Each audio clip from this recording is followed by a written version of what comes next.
It looks like we've got the last startup here in the... Ooh, that sounded good. Have some cool stuff regarding these, there's this Shelby Raptor, and then there is this black Shelby Raptor. My decision between the Hey everyone, it's Ben Hardy here, and I totally forgot to film an intro before I left for today. So yes, we are officially selling the Supra, and if you guys are wondering, I'm actually over at the Chevy dealership here in Murray because I was picking up something today. But I also forgot to do an intro, so now I'm doing an intro for today's video before I start driving. Today's video is probably gonna be all over the place. I'm gonna give you guys a bunch of updates, but yes, we have officially sold the Supra. Super excited to get this taken care of. I absolutely love the car. It just doesn't meet my needs anymore. And again, I'll kind of explain that later in today's video. But first off, we're just gonna be heading down, and I'll kind of, well, we'll see if the buyer wants to be on the channel. If he doesn't want to be on the channel, then he won't be. But if he does, then I'll introduce you guys to the buyer so you guys can see who's buying the Supra. But let's head out. Oh man, look at the Supra. Absolutely beautiful, per usual. Love the orange in the sun. And the camera still doesn't capture it. Like, it looks like yellow on camera, but it's, I promise you, 100% orange in person. So we have officially sold the Supra. I'm really sad to see it go. You guys know I absolutely love the car. Again, it just doesn't meet my needs anymore. But like I said in previous videos, I am getting some stuff redone on the car for the new owner. So we're getting the whole hood rewrapped just because there was a couple imperfections with the wrap on the hood, and then the entire front bumper is also going to get rewrapped. And then since the whole car's been ceramic coated, we're going to ceramic coat the hood and then the front bumper. And then you guys can see the car's pretty dirty, right? I haven't cleaned it in quite some time. So we are going to do a full detail on the exterior of the car and then also on the interior of the car as well, just so that it's like brand new from a cleanliness perspective. And then I haven't asked the new owner again, but we probably will be removing all of the Tron stickers from the car. So no more Tron on the car, but yeah, it'll be fun. And again, I'm sad to see it go, but it's such a cool car, and I think that the new owner is going to love it even more than I have. So I actually convinced the new owner to give his reasons for why he's purchasing the Supra. Now, he's actually trading in a Hellcat Charger for the Supra, so like pretty interesting shift, but let's actually hear from him. So what are your reasons for going to the Supra from, well, the Hellcat Charger that's right over there? It's white, it's a beautiful car. So main reason, gas. That thing gives me about 7 city, 11 highway, and I just couldn't do it anymore. That's a daily driver, so this is going to be the new daily. That, and it is a Charger like you mentioned, so I don't remember the last time I used my back seats really, so this is going to be a lot more practical for me. It's just me, but other than that, those are the top reasons. It looks like we've got the last startup here in the... Ooh, that sounded good. Look at the gauges, cool as ever with the Supra. But yeah, probably the last startup. But I'm actually giving David, kind of like showing him all the different stuff with the car, which is going to be really fun. But I hope you guys enjoy one last look at the Supra because, well, that's all. Well, I'm heading out to film a new F-150 Power Boost now. So again, this is, well, it's probably not the last time we'll see the Supra because we're going to see this at car meets and everything. Super exciting. Well, again, Supra exciting. But this will be, I guess, my farewell to the Supra, whatever you want to call it. But other than that, I'm going to obviously do the rest of my reviews for today, and then I'll kind of give you guys an update on what I'm planning on doing with the channel in the coming months, but we'll just kind of skip past all that. So I'm going over to film the Power Boost, and it looks like something has literally exploded over at the Ford store. I don't know what's happening here, but like, that's a lot of smoke. So before we get into the cool update portion of the video, I have some cool stuff regarding these, there's this Shelby Raptor, and then there is this black Shelby Raptor. Now, the cool thing about both of these Shelby Raptors is the fact that Ed Kenley Ford has said that I can actually do a comparison video against one of the Shelby Raptors versus my TRX when my TRX comes in. And I feel like that's gonna be the best comparison on YouTube, because right now everyone's comparing a TRX to like a base Raptor like what I have, whereas a Shelby Raptor is over 6 figures, so the pricing's the same and it has a bunch of upgrades, so like it's more of a fair comparison. So like, again, it's gonna be super exciting to compare one of these, this one or the black one, unless one of you guys might buy these trucks now that you see them, because they have them priced really nice for what they are. But like, if you guys don't end up buying them and my TRX comes in, Shelby Raptor versus TRX, it's gonna be a fun video. Now for the fun explanation part of today's video, explaining why exactly I sold the Supra and why I'm not immediately replacing the Supra, because in the past when I've sold cars, I usually have another car that I replace it with. So first off, we'll get into why I decided to sell the Supra, and then I'll get into why I haven't replaced it immediately. And so let's get into all of that. So first off, let's actually get into why I sold the Supra. And the first reason is David, who purchased it from me, it pretty much is a dream car for him, and he just had so much excitement for the car. I actually talked to him about it like, I think 1 or 2, it was more than that. It was like 2 months ago. And I remember pulling up to the dealership to film there that day with my Supra, and I let him sit in it and everything because he was telling me how he's looking at getting a Supra, and I was like, yeah, I'm thinking about maybe selling this in the future, but I'm not really sure. And he told me that he was looking at one at a dealership, and they had it for a while, but they still weren't really discounting it or anything. And so he just kind of was on the fence about getting it because it was a little bit more expensive than what he wanted to spend on the car. And frankly, I'm not trying to like say anything, but like that dealership just has a car overpriced. So that was the biggest thing, is like, he's a smart guy. He's not going to overpay for a car. And so he was just kind of like said that to me, but he was talking about how he loves the Supra, how it's kind of like a dream car for him. And I love it when people are like that. And so it kind of made it a lot easier for me to part with the car because I know it's going to go into good hands. He's going to, I mean, it's his daily driver now, so he's going to drive it every single day. He's going to have a ton of fun with it. He's going to take it to car meets. He's going to fully enjoy that car. And so for me, it just was like, okay, that's actually a really good reason, because this car's going to a good home where it's going to get taken care of, but it's also going to be owned by someone who's actually going to really appreciate the car. And so that was a huge thing, is the fact that for him, it was kind of like a dream car. I love the fact that I was able to kind of like help him out with getting into a dream car of his. Now, the next reason why I sold the Supra is the fact that I'm able to pretty much break even on the car. Now, yes, I did put quite a bit of money in modifications in the car. I mean, I won't tell you guys exactly how much I paid for everything, but full retail on that whole build that I have on the car would set you back about $7,000 to $8,000. And I didn't charge anything above what the normal retail value is on the car to David. So he basically is getting all those modifications absolutely for free. And the biggest reason why I did that is obviously I make YouTube videos, and so the YouTube videos paid for those modifications, so it's not really like I'm losing any money on them. But then the other thing is the value of Supras has held just amazingly well, especially the 2021s. The 2020s took a little bit of a dip because the 21s have more power, more torque, and the infotainment system is a little bit nicer. And also the suspension's way better on the 21s. But yeah, the 2021s, they've just held their value so well. So I put just over 4,000 miles on the Supra, and the retail value is actually a little bit more than what I paid for it. But I didn't sell it for full retail to David. I gave him a deal on it. And so I was, again, it was a thing where I was able to buy this car, make videos on it for the channel, have fun with it, make a fun build, just really enjoy the car, and then sell it and not losing money. And so that was another huge factor for me, is the fact that the market on the Supra has been so strong. They're holding their value so well. So I got to drive the car for free, and I have absolutely no complaints on that. Now, the next reason why I sold the Supra is actually a two-part thing. The Supra just doesn't meet my needs anymore from multiple perspectives. So from a driving perspective, it doesn't meet my needs anymore because I drive way more than I used to. So when I first got the Supra, I was only driving maybe what would amount to 15,000 miles a year. Whereas now, since I'm posting 2 review videos a day, I'm driving all over the state. I'm driving out of state for some reviews.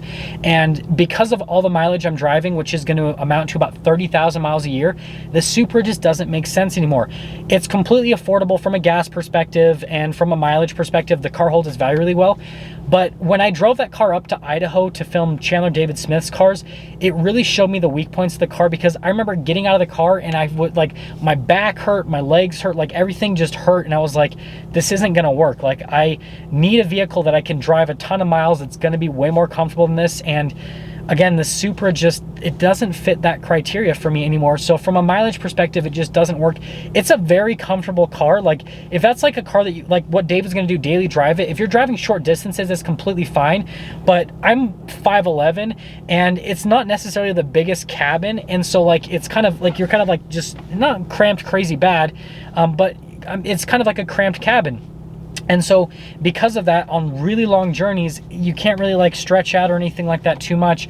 And so it is a little bit more on the uncomfortable side, and the ride quality is good for the most part, but there's a lot of other cars that are just significantly better. So that's the first part of it.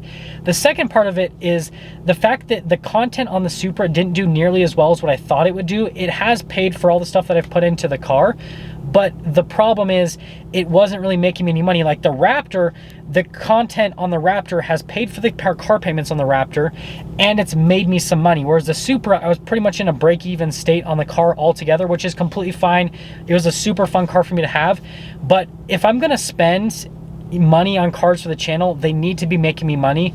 The reviews, obviously, they make a massive amount of money for the channel, but like, I don't want the review videos to be paying for my cars, if that makes sense. I want it to be where I film these reviews and those reviews make money and I can do whatever I want with that money. And then the videos I film on my cars, they need to pay for the car payments on the cars. It's kind of like, think of the reviews as like my job. That's like my day job. And then my side gig is filming content for you guys on the vehicles I purchase, and the side gig is supposed to pay for itself. It doesn't necessarily have to make a massive amount of money, but it has to make enough for it to at least pay for my time that I'm putting into the videos. And so those are the two reasons why the Supra just doesn't meet my needs anymore. It's not comfortable enough on long journeys, and it wasn't paying for itself from a content perspective. Now, I'm sure a lot of you are wondering, okay, well, what car are you gonna replace the Supra with? Why haven't you just jumped and bought another car? Why didn't you trade in the Supra for another car? So first off, I just want to take a break from owning multiple vehicles. This will be the first time since March of 2020 that I haven't had two vehicles, and it'll just be nice to not have two vehicles. Like, I don't have to worry about the maintenance on two vehicles. I don't have to worry, like, all the stuff you have to do to maintain two vehicles, I don't have to worry about it anymore. I just have to worry about the Raptor right now, and that's all I want to do. Like, I'm working 70 plus hours a week to do everything on this channel, and so it'll be nice to just like get that out of my life for a minute, focus on the channel for a while, and just be able to get a little bit of a breather. And then the other reason is I'm waiting for the TRX. So the TRX should be coming in like pretty much any week now. And if I go and buy another car, I could potentially get in the way of going and taking delivery of the TRX. Because like, what if I go and buy a car across the country and then the TRX lands and then I'm not in a position where I can go and pick up the TRX? Like, I don't want to do that, because with the TRX, that car is very time sensitive. I need to get content up on that truck as soon as possible, because there's already other YouTubers that have filmed reviews on the truck. There's already other YouTubers that have taken delivery of the truck. And so I'm already a little bit behind because my truck hasn't been delivered to the dealership yet. And so with that truck, I need to just wait till that comes in, because as soon as that truck lands in the dealership, I need to be on a plane out to the dealership or driving to whatever I'm going to end up doing. I need to pick up that truck as soon as possible. So that's another reason why I haven't purchased anything, is I'm just waiting for the TRX to come in. And as soon as that comes in, it's going to take up a massive amount of my time. I'm going to do all the videos on that truck, right? I'm wrapping the truck. I'm going to be taking it off-road, comparing it to Raptors. Like, there's going to be a whole video series with that truck that I'm going to be doing. And the amount of time that that's going to take out of my schedule is going to be a lot. So I just don't have time for a second car. And trying to juggle the review videos and then the videos on the TRX and then buying another car on top of that, like, that's just way too much for me to handle at one time. I'm already working a lot. So like, I don't need to put any more on my plate. Now, another reason is I just haven't decided what car I want to replace the Supra. Now, there's a bunch of options I've been looking into. Like, my heart is telling me that I need to just wait and buy a 911 GT3. I know I haven't really talked about this on the channel, but like, that's one of my dream cars. Like, that's like a crazy driver's car. But being realistic with myself, a 911 GT3 doesn't meet my needs. It's a straight up race car, and I'm looking for something that is more comfortable, more luxurious, that I can drive a ton of miles on. And that's not a GT3, but like, again, the heart wants a GT3, but I just like, I have to be realistic with myself. So I've kind of pushed that to the side. You guys probably saw a poll on my channel where I basically compared the NSX to the LC500 and the Lotus Evora 400. Now, my thinking behind this is, first off, on all three of those cars, there's not a ton of content on YouTube. Like, people have reviewed them, but people don't really buy those cars. And so I thought, well, I could be one of the first people that, you know, not only reviews cars, but actually owns those cars. So the content on those cars is pretty open. So that's the reason why I'm looking into those ones. And then the other reason is just from a pricing perspective, a used NSX is $120,000 to $130,000, depending on the options and mileage on the car. A used LC500 is about 60 to 65, and then a Lotus Evora 400 is about 70 to 75. Now, if you do the simple math, if I got a cheaper Lotus Evora and a cheaper LC500, I'm going to be about 130 grand, or if I got the more expensive ones, then I'll be about 140 grand total. So I could buy two of those cars for about the same price as I could buy an NSX. So that's why I'm comparing those cars against each other, is I could buy two cars and they would, you know, meet needs in different ways, or I could buy one car and it's a supercar, it's absolutely crazy. And let's kind of get into that part now. Got a feeling that the runtime on this video is really long, so I'm going to try to get through this last part really quick and just give you guys kind of the key points. So the cars that I am looking at to replace the Supra, and this is the thing, is I haven't decided what I want to do, is the Lexus LC500, the Lotus Evora 400, or the Acura NSX. I made a poll about this. So basically, from a price point perspective, the pricing's about the same because a used NSX is about $120,000 to $130,000. A used Lotus Evora 400 is about $70,000. And the Lexus LC500 is about 60 grand. So if I buy the Lexus and the Lotus together, that's about the same price as buying an NSX. So the money's about the same between both the cars. But then there's positives and negatives to each of the sets of cars. So on the NSX side of things, the positives are it's a supercar, so that's going to put me into a different realm on YouTube. I'll probably get a lot of subscribers if I buy that car because then I'm going to be another YouTuber with a supercar. So I'm definitely looking at the return on investment with that. And then it holds its value really well. It's really reliable. Maintaining on it's cheap and it's easy. I can just take it to Jody Wilkinson Acura here in Utah that I film with if I got that car to maintenance it. So super easy on that.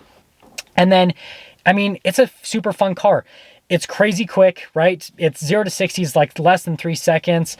It's just a super fun car, dual clutch automatic transmission. Like, it's basically a 918 Spider, but the cheap version. And a 918 Spider is my dream car. I'll probably never be able to afford one. So like, I have the opportunity to buy an NSX now. I might be able to experience like a taste of what my dream car would be like to own.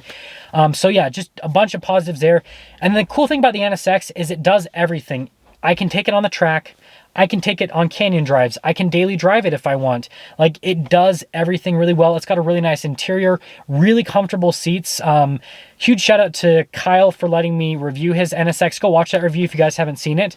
But like, I got in that car and like, it just feels so well put together and it was just super comfortable.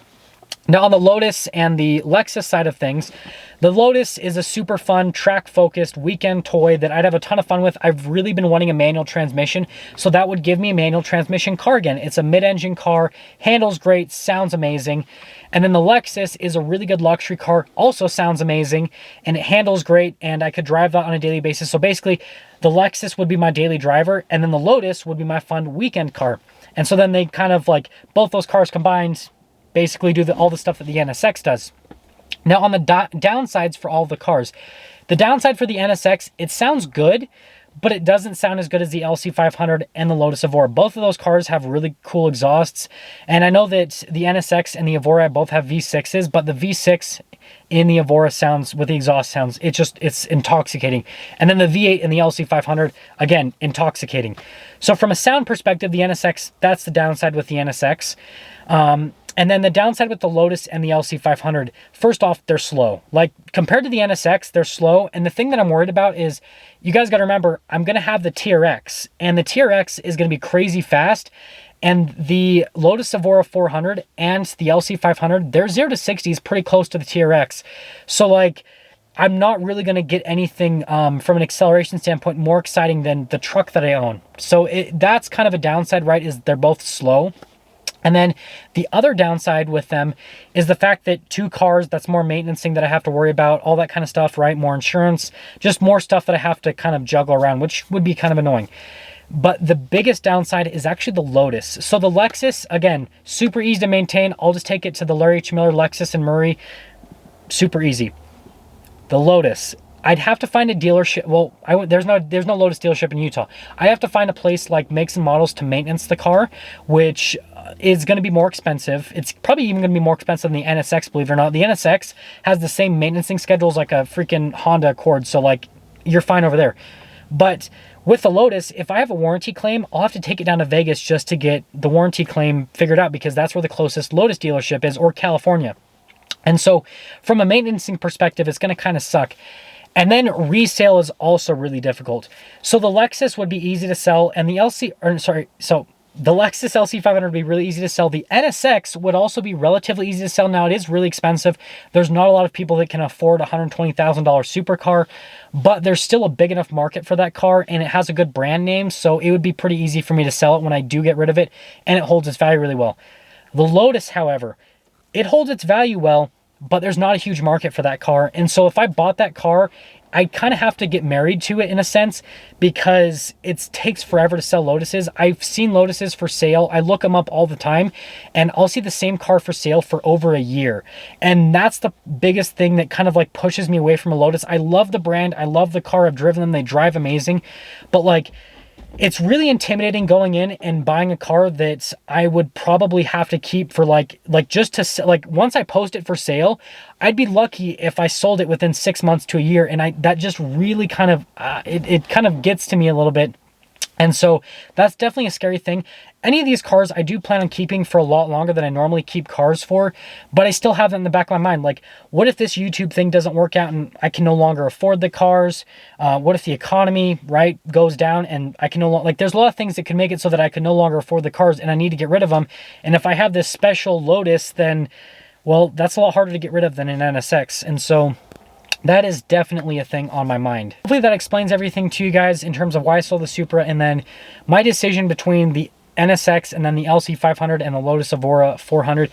It's just, I have to think about a lot of stuff. I am leaning more and more towards the NSX just because I feel like it would be the easiest car for me to film content on, and I feel like it's going to get the most views. Like, that NSX review that I posted has already has like over 100,000 views on it, and I've never posted a review on a Lotus, so I couldn't tell you. But from what I've seen other YouTubers post on Lotuses, those videos don't get a lot of views. The LC500 does pretty good, but my LC500 reviews basically haven't been doing as good as what that NSX video is doing. So I'm kind of, again, I'm leaning more towards the NSX from a YouTube perspective, and then also just from like a resale perspective and all that, because if I'm going to go and spend $120,000 to $130,000, I just want to make sure that it's a smart decision for the channel, but then also for me, where if it just doesn't make sense for me to do anymore, then I can just get rid of the car super easy. And so, yeah, sorry this video is longer, but as always, if you're stopping for the first time, please subscribe, comment down below what you think, and then I'll see all of you in that next video.